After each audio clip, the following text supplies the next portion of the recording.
যারা পিয়ার বোঝে না তাদের রাজনীতি করার দরকার নাই।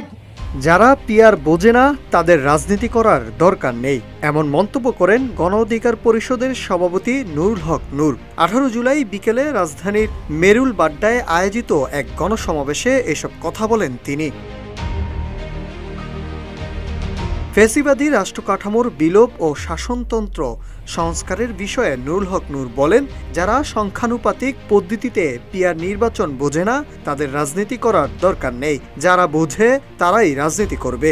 ফ্যাসিবাদী রাষ্ট্রকাঠামোর বিলোপ ও শাসনতন্ত্র সংস্কারের জন্য পিয়ার পদ্ধতির নির্বাচনের দাবি করেন তিনি।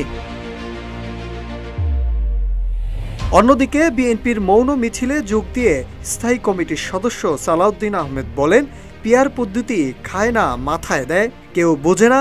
যারা এই পদ্ধতিতে নির্বাচন চান তাদের উদ্দেশ্য অসৎ। পিয়ার পদ্ধতি খায় দেয় নাকি খায় বাংলাদেশের মানুষ বোঝে না। Pick your card, tap and go. Universe. Sign up for PathaPay. PathaPay, your universe, your way. এদিকে গণ অভ্যুত্থানের অংশীজনদের বিভাজনের ফলে পতিত ফ্যাসিবাদ আবারও মাথাচাড়া দিয়ে উঠেছে বলে এমন মন্তব্য করে নূর বলেন, এজন্য ঐক্যবদ্ধ না থাকলে আমরা পরাজিত হব। জঘন্য ও নোংরা ভাষায় সমালোচনা করলে রাজনীতিতে পরস্পরের প্রতি সহাবস্থান থাকবে না।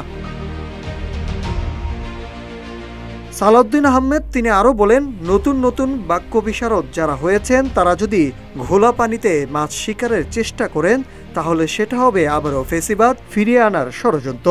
পিয়ার ও স্থানীয় সরকারের নামে কেউ কেউ নির্বাচন প্রক্রিয়াকে পিছিয়ে দেওয়ার ষড়যন্ত্র করছে। Nahid Hasan, news desk, Ittefaq.